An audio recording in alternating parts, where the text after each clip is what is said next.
This week on the Million Dollar Plan, we talk about rules. Yeah, I know sometimes it feels like we talk about rules on this show all the time, but we're taking a different approach this week. Something occurred to me that if you don't have rules to live by, personal rules to live by in different areas of your life, you will struggle in that area. So that's what we're talking about this week. Other topics I may touch on are emails I've received. You never know. Did receive a nice email from a lady named Kate in the UK. Either that or she went to UK, University of Kentucky, but I think she lives in the UK. And she inspired an upcoming episode about disability insurance and the importance of disability insurance. That sounds exciting. And then I may actually talk about the mayor of the town in which I live in, or it's a city, no one knows. I may talk about his car lease. That's right. I may talk about why someone would lease a Ford Fusion for over $600 a month. All right, so let's get started on rules. Rules. Okay, so just take a step back. If you're watching at PeteThePlanner.tv, by the way, you can see that my allergies are currently really bad, and my eyes are so red and puffy, it looks not great. So enjoy that visual. Okay, let's talk about rules. If you do not have rules to live by, you will meander and struggle in every particular area of your life. Now, these don't have to be conventional, societal, cultural rules. They just have to be rules that work for you. Let me give you an example. Let's say you declare about the world and you say, hey, I'm a vegetarian, or I'm a vegan, or I don't eat fish, or whatever it is. That is a guiding principle and rule of what you've set for yourself. Right? You can make it religious, you can make it ethical, you can make it whatever you want, but the reality is you know how to behave based on that rule you set for yourself. Right? So I have friends that are vegetarian, and we'll go out to eat, and I'll order a side of animal, and they don't go, oh man, I wish I could eat that animal too. They're good. They've set their rule, right? So it's not like every day they're tempted to break that rule. That's the challenging thing when you set rules for yourself. And these are personal rules. I'm not asking you to declare them in order to gain credit. I'm just saying that you have a certain standard for yourself. Call it a rule, standard, principle, call it whatever you want. But a vegetarian doesn't spend their entire life going, oh man, I wish I had some bacon. They probably do, let's be honest. But they probably don't, right? Or how about, I remember back when I was in the financial business years ago, part of that was providing people life insurance. I remember talking to this guy once, and he asked me about life insurance. And the first thing he said is, I don't drink or smoke. And I thought, well, it's too bad because it's a good time. But that is his standard. Like if you say, I don't drink or smoke, that means you don't drink or smoke. It doesn't mean you go to a bar and you're like, man, I feel like I'm going to drink. No, you're not. Because you have declared, I don't drink and smoke. Are you with me? And then we're gonna talk about the personal finance applications here in a second. I remember probably 10 years ago, I was at this office suites area. So a bunch of businesses bought little offices within this big building, and the owner of the building, really handsome guy, and that matters here in a second. Right now it sounds creepy, but give me like 35 seconds and you're like, oh, that matters. Really handsome guy, like incredibly handsome, probably 52 years old, in better shape than everyone you know. Did I say handsome? And so my first book came, this is 2005, 2006. My first book came out, and all the books got delivered to my office, and he owned the building.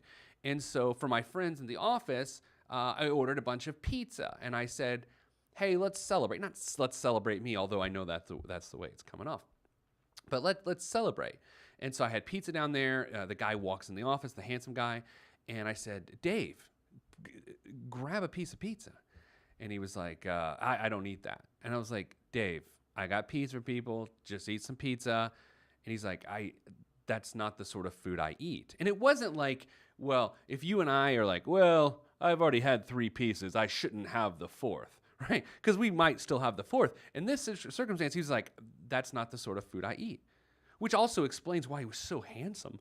The guy looked like he only eats like ancient grains. Very handsome and bronzed. Needless to say, that's one of his rules. So what are your financial rules? Here are the rules we're going to talk about today. I want to know about your budgeting and spending rules. You need to set debt and savings rules, major purchase rules, and rules about your future. Let me give you some financial examples, okay? I personally, despite the fact that I give people advice all the time in different areas of their life, I'm hoping they grab onto something and then run with it, right? I have maybe 4 or 5 rules that my household lives by financially. I will share them with you now, okay? Because sometimes, you hear people say, well, I only shop at this grocery store and we coupon and we save $52 a month and you get all these like finite things that I just can't care about. My brain is not powerful enough to care about things like that. So here are my rules. These are the only things I care about. A rule of our house. We max out our retirement accounts. It's a rule. There's no ifs, ands, or buts. Those things get funded before our checking accounts get funded, okay? So maxed out. That's a rule. That's the way it is. There's no, well, if things get tight, I could pull back. No, I'm not. That's a rule, okay? So that's rule number 1 for our household. Rule number 2, no credit card debt. So, well, what does that do? It says, well, if we can't afford something, and afford to us means that we have the money to pay for it, we don't buy it. Do we miss out on points and George Foreman grills and reward offers and all that? Yeah, we do. But I don't really care because that's one of our rules. That was one of my rules growing up as a kid. It's one of our rules in our household now. So it does, and as we'll learn today, these rules we set about ourselves, these standards we set about ourselves, ends up affecting all of our other decisions. Right? So if you think about this, and this is especially important for free-spirited and intelligent people, right? I don't know, sometimes when you listen to the show or watch the show, you think, well, these rules are for simpletons. No, these rules are for really smart people that talk themselves into stupid crap. That's what this show is for. This show is for smart people who have behavior issues. So in other words, lots of people. Right? So no credit card debt is a standard in our life. Number 3, I'm going to have a heck of a lot of life insurance, right? I don't even sell life insurance at this point in my life, but in my house, I'm going to have a tremendous amount of life insurance. It is a rule. I could not sleep at night if I didn't. I've never considered going, well, maybe we don't need this much life insurance. For me, I want a ton of life insurance. That's not to say I want to pay a lot for it or I want a particular type. I just want a big face amount so that when I'm dead, everybody else is okay. Okay, so you know what? Then we max out our kids' college funds and we max out our HSA, and those are the only rules in our house. That's it, right? Those are our rules. Now, there's some little things here and there. We like this amount in our savings account, but those are our rules. Now, these have evolved over time. We used to have a time when, like, in our household, when Mrs. Planner and I were sort of first starting out, if one of us was going to spend over $100, we would go to the other one and say, hey, I'm going to buy this, just as a way to try to get on the same page financially. We don't do that now, and that's fine, but we don't need that rule now. You will need different rules at different areas of your life, but if you have no rules, it's a free-for-all, and you will fail, right? Here's the challenge. You don't want rules. Right? You don't. There's something unique about being an American is you actually feel, you get so caught up in the idea of freedom. I can do what I want. I can say what I want. That it actually crosses over into areas of your life. I think about my wife's sort of rules about herself and how she is. One of the most disciplined people I know. Like her rules. She exercises all the time. Right? If I want something disgusting to eat, and by disgusting I mean delicious, and she's the sort of person, just like the handsome guy, she'll say, I don't eat those sorts of things. Because she has standards. I have no food standards for myself. Look, if you're watching on Pizza Planner TV, you can see I'm sweating like bechamel sauce right now. That's the standard I have. So when we come back after the break, here's what we're going to do. I'm just going to give you some ideas. I feel like I'm selling a car. You know what? I'm just going to give you some ideas. And if these ideas can help you, then they'll help you. If they can't help you, they can't help you. That's what we're going to do. I'm going to give you ideas coming back after the break of rules you can set for yourself in budgeting and spending. We'll start there because if you have no rules about what is affordable, no rules in that area, you're going to struggle. And we'll start with the grocery store, right? Some basic stuff for you this week. The rules. I'm Pete the Planner, and this is the $1 Million Plan.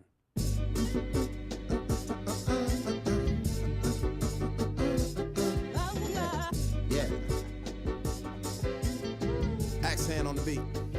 Yes, sir. Glass House. Yes, sir. back on the $1 Million Plan with Pete the Planner. Before we go into setting rules for yourself, I have to tell you about an email I received from Chase. I have a bank account at Chase. I don't know how much longer I'm going to do this charade of acting like I have a financial relationship with this institution. But this is an email they sent me yesterday. Let's go full screen on it, Nicole. If you're on PeteThePlanner.tv, you're seeing this. Peter, Maserati luxury is within your reach. You are closer than you think to driving a Maserati. Okay, see, this is ridiculous. My bank is sending me ads to buy a Maserati? Look, I get upset about banks all the time. Like they are not your financial partner. They are not your financial partner. Unfortunately, culturally and like how we grow up and how we're socialized, our banks are our financial partners. I remember going to the bank in Speedway, Indiana, when it was an NBD bank, which no one even knows what that stands for.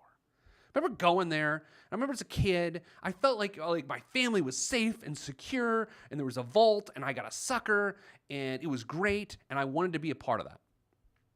I'm just done with being preyed upon by my bank to buy stuff. Stop trying to make me buy stuff. Help me with my financial life. But you refuse to because you just want to use my email address to help me buy a Maserati. And I'll tell you what, you're not sending me that offer because I got a bunch of money in your bank, because I don't have a bunch of money in my bank. I have digressed for 1 minute and 36 seconds, and I apologize. Back to setting rules for your financial life. Let's do that. Okay, so let's start with budgeting and spending. We're talking all about you setting standards. These are not my rules. You have to establish them, and you have to get them out there into the people that matter in your life. If you're a husband and wife, wife and wife, let's not go through all the combos, but you know what I mean, right? You're going to sit down with each other and say, well, what are our standards? What are our rules? These are not our guidelines. Guidelines makes it seem like you go outside the lines. This is our standard. Let me give you an example. Let's talk about the grocery store. The grocery store to me is a microcosm of your entire financial life, right? You do it all the time. There are so many choices. You can talk yourself into anything. You can say, well, you know what, I'm going to get this organic beef because that way the cow, they played music for it or whatever. Or you'd be like, I'm going to get this super, super organic beef because this cow, they had a television that I got to watch. And so you just talk yourself into these weird things. You're like, well, it definitely tastes better, tastes happier, or something. At some point in time, you just got to say, all right, look, our budget for the grocery store is, I'm making up a number here, $500 a month. That's what it is, $500 a month. $500 a month. That's what we're doing. So here's how you do it. You break it down. We go 4 times a month. That means we cannot spend more than $125 on that trip. That's it.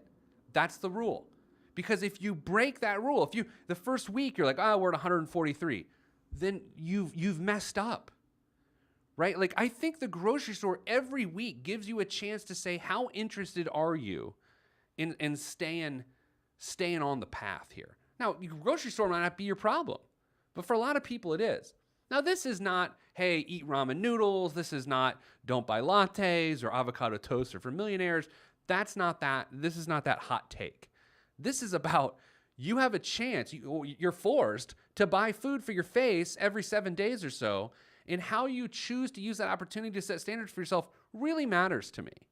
Right? Now, what you would say, what a person often says to me is, well, money's no object when it comes to our health. That's cute, but yes, it is. Yes, it is. I think, and I get that with vacations a lot too. You can't put a price on memories. Oh, the hell you can. You really can. You absolutely can. I remember this guy was like, well, I'm just investing in my children's memories. I was like, dude, work for Hallmark, write a few cards, and then shut your lips. Because that's ridiculous. There are consequences to these decisions. And you're like, oh, you're a terrible person. You don't care about your family. Not true. Not true. I do. I don't know why. Like, here's a good example. Let's go back to the Carmel mayor here for a second. I live in a city, Carmel, Indiana. A lot of roundabouts, doesn't matter. The mayor of our city, widely reported, has over a car lease for a Ford Fusion for over $600 a month. And people keep going, well, that's his business. I mean, if he does that, I get it. First of all, I'm a taxpayer in Carmel. I have a few properties here, so I care. Number two, I can't get down with you if you're making those sorts of decisions. And like when you're a politician, man, I am on all sorts of tangents. No one's going to learn anything today, except that I'm angry. If you're a politician and you make bad personal finance decisions, I have beef with that because you're in charge of my tax money, right? Like, let's say the school bus driver, let's say they make bad personal finance decisions. I don't care, but I want them to have a good driving record because they're driving my kid around, right? Do I care if the mayor of my city has a bad driving record? Which he does. But do I care? No, I don't care. Wreck all you want, right? But I do care when you make silly decisions. When it comes to setting rules for your financial life, this isn't about what you're allowed to do. Do what you want. This is about just understanding there's a finite amount of money. There's a finite amount of resources. I was driving my daughter to gymnastics last night. She says, when are we going to get a mansion? I almost wrecked into a tree on purpose. We're not going to get a mansion. Why would we get a mansion? I said, well, here's the deal, Ollie. Here's the deer. There was no deer involved. Here's the deal, Ollie.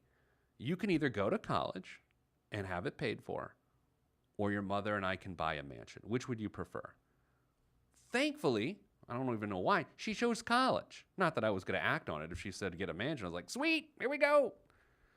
There's a finite amount of money in your life. And when you realize that, you'll start making better decisions. You'll have better standards. Let's take the next item in the budget, transportation. So there's housing, right?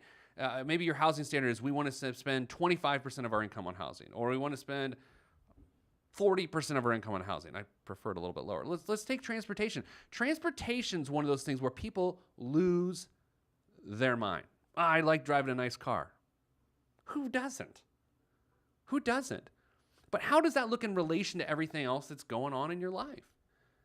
God, I got to go back to the politician thing. So Marco Rubio is another good example of this. He's the senator from Florida. So he's had like financial struggles his entire life. This is going to get awkward. I'm going to get emails. I don't really care. He's had financial struggles, right? So he got a book advance of $800,000 a few years ago, and he's still sort of struggling financially.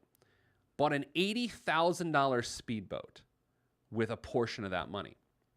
And what you keep reading and hearing and people say, well, it was a lifelong dream of his. Why couldn't he? It was only 10% of what he made. True. But in the light of who he is and was and still is, financially, terrible decision. Since then, he's liquidated one of his 401ks, one of his retirement accounts, to pay for some of his financial struggles. So when I look at something like that and I say, man, that guy has bad rules for himself, it's an issue. How did this episode become about politicians and their money? Because it's about personal standards. And for you, if you say, well, I make enough money to have a $500 a month car lease, maybe in a vacuum you do. But in relation to the rest of your life going on, maybe the stability that does or does not exist, do you? I mean, the grocery store, again, is that the third biggest expense most people have. There's housing, transportation, and then food and groceries. What's the standard? What's it going to be? I like people to say, look, we spend $50 a week on dining out, or whatever the number is, but they know it and they track it. Food's weird because although all of our other bills we look at monthly, we think of food as we consume it more on a weekly or daily basis. There was that old Rachel Ray show, $40 a day, where she'd go around places and eat for $40 a day. There's something interesting about that, right? Because it had a limit to it. And part of the quirk of the show is that she'd have like $1.57 left, and she'd just get to like lick the icing off of a cinnamon roll someone threw in a dumpster and just pay someone $1.57. That part's not true. But if you go through the ideal household budget. You can get it at PeteThePlanner.com. Go through the ideal household budget. I want 25% ideally going to housing, 15% to transportation. Like the standard at our house, and we're going to talk major purchases here in a second. The standard at our house, the rule, we don't want a car payment. We're not going to have a car payment. We're just not. Like we have one of our cars. We have an 08 and an 04. Our 04 It sounds like a yak is having surgery anytime you start the car. And so at some point in time, the yak's going to probably move on to post-retirement. It's going to be dead, and we're going to need a new car. But for me, like, I could solve that problem now by having a car payment, and we do have money set aside to buy another car, but that's our standard. We're not going to have a car payment. So that 15% that goes to transportation, we spend like 2%. It's like car insurance, and we don't even use that much fuel. I've been fueling up like once every 3 weeks now because my office is like there. Wait, my office is here. My home's over. Let's take a break. Coming up after the break, how about debt and savings rules? Debt and savings rules, it's all blended together. I'll probably talk about politicians some more. I'm going to get angry emails. That's all I got for right now. This is $1 Million Plan. I'm Pete the Planner.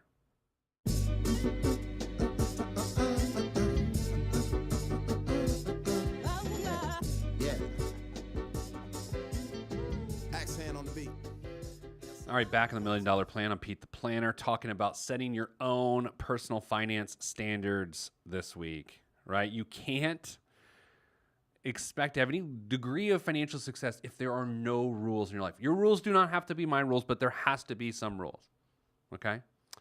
Now talking debt and savings in relation to that. So let me pick out one that I think is really important, that really leads to a lot of things. A minimum balance in your emergency fund. Okay, so let's say your personal standard, and you pick a number. I don't really care. We will never have less than $5,000 in our savings account. We will never have less than $1,000 in our savings account. So the standard itself is important, but it's the behaviors that stoke the standard which are important. Okay, so think about this. Let's say you've got $2,500 in your checking account, and you think that's great, but you don't have a standard really. You're just saying, I have $2,500. Took us a while to get it. And then you find out that some friends are going out of town. They're driving on a little weekend road trip, and it's going to cost $1,200. And you're like, well, this is a good opportunity. People use words like opportunity, investment a lot to justify stupid stuff. So it's an opportunity to go. Well, let's go. And so then you take $1,200 or your $2,500. Now you've got $1,300. You get back, and then 2 weeks later, a real emergency happens. You spend through the money that's left, and then you're in trouble. If you had a personal standard, that never would have happened. Well, we refuse to have. Now, so here's what happens, though, right? Emergencies happen, right? Emergencies happen. That $2,500 standard you had, let's say that's what grips your money before the choice, right? So instead of the voluntary spending, let's say you've got this involuntary emergency. It wipes out the $2,500, and then you go, well, that didn't work. Here's where we go next. If the standard is $2,500, then the rest of your spending, the rest of the behavior then falls second in line to reaching the standard once again. We will not dine out as much over the next couple months. We will not go shopping. We will not do this because the standard is $2,500 and the standard is not being met. By the way, if the standard is to have $2,500 minimum, you're not going to have $2,500 minimum. You're going to have like $6,000. Right? I think this is part of the problem. If you don't want to go below $2,500, you got to have $6,000. And you'll say, well, yeah, that's great, but how do I get it? That's how it cycles through the rest of your behavior down the line, right?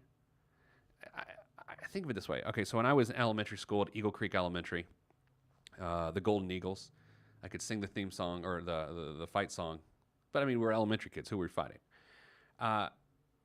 There was this rule in the lunchroom that you had to eat your entire meal before you were able to purchase dessert. And dessert at Eagle Creek Elementary was something called wacky cake. I don't know what made it wacky. I do know what made it cake. I don't know what made it wacky, but it was delicious. And if you ate your meal, you could then spend 50 cents on some wacky cake. But the standard was you had to eat your meal. I don't know how schools work today, but I guarantee to you that it's very likely that you don't have to eat your meal. I can just tell you right now. I don't know if they still make the world famous wacky cake at Eagle Creek Elementary in Indianapolis, Indiana, but if they do, you better believe those kids don't have to eat their meal anymore. They can just roll in with like, I want 4 pieces of wacky cake. You know they can do that. We have to set rules for ourselves. The credit card is a perfect example, right? you have to decide. Are you a credit card person or are not a credit card person? Right? Are you or aren't you? What you gonna do? Like, here's where personal standards sort of fall apart a little bit. I remember in college, from time to time, I'd have a cigar. It just seemed like a cool thing to do. I was trying to figure out how to be a man. Never figured that out. So I'd have a cigar from time to time. And it was good at the time. You wake up the next day feeling terrible. Your face tastes gross. Not that you taste your own face. However, at this point in my life, I'll be with friends at a nice event, and they're like, hey, we're celebrating, have a cigar. Sorry, it's against my personal standard. I don't do cigars now, right? And so I think what happens is, in the past, if you've struggled financially, you say, well, we have done that in the past. Set the new standard. Set the new standard. No BS excuses, right? If you express your standard for your household with your significant other, and you hold each other accountable to that standard, then you're fine. Don't try to talk each other out of the standard. Talk yourselves into following the standard. Well, we need this, we need to do this, and so the money's going away. It goes back to voluntary and involuntary expenses too, right? How about a longer term? Think about this as we quickly start running out of time for the show. What's the standard for your future? I mean, you do realize that when your income goes away and you have no pension and Social Security is close to nothing, you will have no money because the finite amount of money you had throughout your career has been used on cigars and stuff. Like, what's the standard? Like, I know, I think about this stuff a lot. It's sort of my gig, sort of what I do, which is why the standard for me is to max out my retirement account. But what's your standard for thinking about the future? I think it has a lot to do with maturity on some level. I mean, that seems a little trite, but I'm going to go with it. Your standard for how you feel about the future speaks to your maturity. You realize the money you're making now is just a portion of the finite amount you're ever going to make, and it gets harder to set that money aside, not easier to set the money aside. And if you set the standard early, in a perfect world, I'm grabbing kids as they graduate from college, and I'm shaking them hard, because you can shake an older kid. And I'm saying, look, save 12% of your income right now. Set it as your standard, and retire a millionaire, a multi-millionaire. When I got to grab a 40-year-old, try to shake them, I can't. I'm not strong enough. But if I tried to shake a 40-year-old, your standard at this point, sort of time has passed. Your standard has to be even higher. I've got to put 25% of my money away. Why? Because that's how money works, unfortunately. I don't know if I'm all over the place today or not. Here's the thing. The show is free. The show is free, right? It's like people complain about Facebook. Oh, well, I understand. Since it's free, who cares? Set some standards, please. Please. Agree on it. Like, bargain. Go to the table. It's the Treaty of Versailles. And just sit down with your bank account and what you spent that month, if you're struggling to budget, and just say, what is a priority to you? Food is a priority to me. Okay? Well, at the grocery store, $800 is what we're going to spend. That's $200 a week. Do not spend more than $200 a week. So what happens? People go, and this is what happens all the time. Well, we spent $220 this week. You broke the standard. It's not a standard. You've made it a guideline. You've colored outside the guideline. Make it the standard. So much so that if you get to the checkout, start swiping stuff, and it goes to $221, you grab $21 worth of stuff, which if you're at Whole Foods, it's basically just like a loaf of bread, and you put it back. Put the thing back that doesn't matter. That's why, to me, the grocery store is so hands-on, and it matters so much, because you're watching, boop, boop, boop, boop. You're watching people swipe. You're watching the totals go up, and in that moment, you can go, oh, I got to be below 200, or I got to be below 65. I don't care what the number is.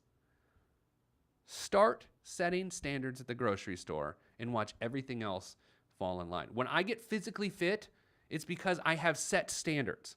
When I am not physically fit, standards are nothing. Standards is the name of a beer I'm drinking, or the standard ice cream, or standard triple cheeseburger with bacon. All right, I don't know how much time's left in the show. I don't keep track of these things. I should. We should probably take a break. Coming up after the break, who knows what we're going to talk about? Probably the BWOM, biggest waste of money of the week. This is $1 Million Plan. I'm Pete the Planner.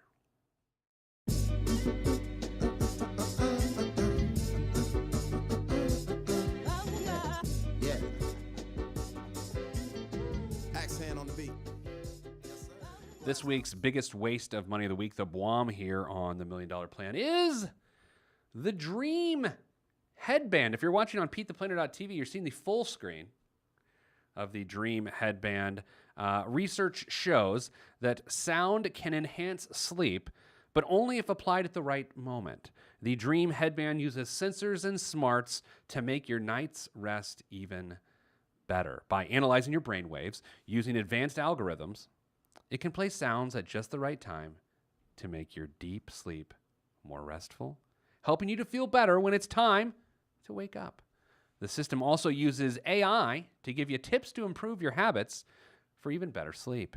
And since none of this is helpful if you don't want to wear it, the Ease Bahar design promises all-night comfort at any position. How much does the Dream headband cost? $400. And it looks like a caribou's antler. It does. It's ridiculous. All right. So this week's show, we talked all about setting standards for yourself financially. The stakes are so high. Not to steal a line from De La Soul. The stakes are high. They just are. If you're meandering around your financial life and nothing's going well, you can't get your footing. It's because you haven't set a standard. I'm not judging you. Look at me. I don't set a lot of standards either. But financially, it just makes it. What are the rules of our house financially? And a rule can't be, well, you can't put a price on a good time. That's not a rule. It's a ridiculous statement. My dad's dearest friend used to say that all the time. Great man. Loved him. Terrible idea. There is a price on a good time, and it can hurt you if you don't have the money. So set standards, sit down, and here's what's going to happen. I've been talking to my coworkers this week about this concept. And, hey, do you have any standards? And they're like, well, I kind of do. And I went home and talked to my sweetie Weedy, and that person said they didn't really have any standards, so we had to come up with them together.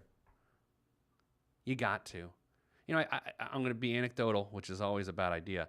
If I think through some of the more successful friends that I have, I can think of conversations talking to them where someone within the conversation says, we don't do it.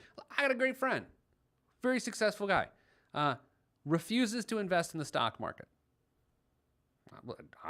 I don't share that same belief, but when he does it, what he says is, I refuse to do this, but I still know I need to get here, and if here visually means higher.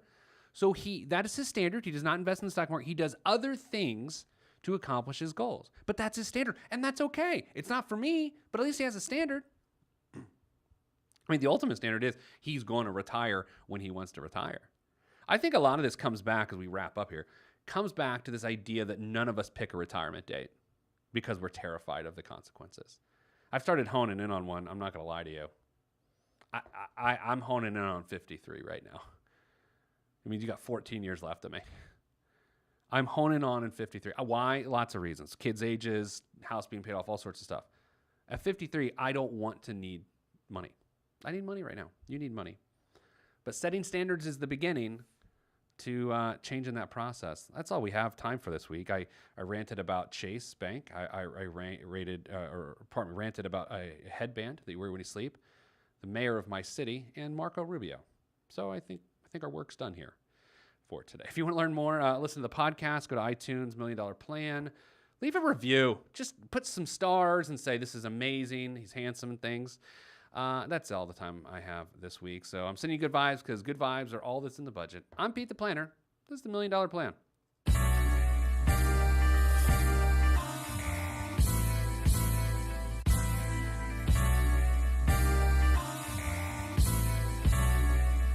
This is where I came from. Planet Lovetron, where we drop love bombs, funk missiles, and live in soul shelters. No helter-skelter. The heat don't swelter because everybody stays cool. Left many moons ago to bring the philosophies of my ancestors to another place, God. Picked the third rock, gave me to my earth family and told me to create, and so I am. Pen in my hand, microphone on the stand. Over vinyl I command and demand magnificence in an instance. I can make you dance, cry, or love. Fly as a dove, released from Everest. The fresh is fresh, and you can call me E.T. Word to John Tesh. Let me bless this harmonic presentation. It's amazing, so amazing. I'm the reason. Salutations, I bring you Lovetron greetings from a faraway land. I am the sole controller. Put the remote down and let me take control. You're now a part of my zone, so enjoy yourself. Lovetron can restore your health. I bring you greetings, salutations. How you doing? And is that how y'all say it? The tinkling of the keys is an homage to the little star. I sojourn over poetic descriptions of sound and travel to my other world. Out of this world, spaceship on my arm took me home, fueled by the ink and the megabytes and the hypertext transfer protocol, stronger than the Skynet and the Terminator. I push faders into warp speed, glide with